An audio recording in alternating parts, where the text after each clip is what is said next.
அன்பு உறவுகளுக்கு வணக்கம். ஒரு மண் பானை கிட்ட அருகில் இருந்த ஒரு செடி கேட்டதா, மண்பானையே நீ எப்பவும் குளிர்ச்சியாகவே இருக்கிறாயே, அதனுடைய சீக்ரெட் என்ன, அதனுடைய ரகசியம் என்ன என்று கேட்ட நேரத்துல மண்பானை சொன்னதான், எனக்கு தெரியும், நான் மண்ணால் தான் உருவாக்கப்பட்டிருக்கிறேன், என்றைக்காவது ஒரு நாள் அந்த மண்ணுக்குத்தான் போக போகிறேன், அதனாலதான் நிதானமாக பதட்டம் அடையாமல் எப்பொழுதும் என்னை நான் குளிர்ச்சியாகவே வைத்துக் கொள்ளுகிறேன் அப்படின்னு சொன்னதான்.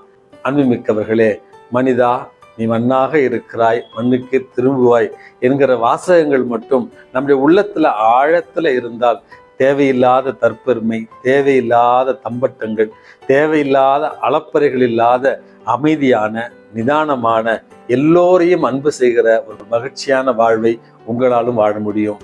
இந்த நாள் உங்களுக்கு இனிய நாளாகட்டும். வணக்கம்.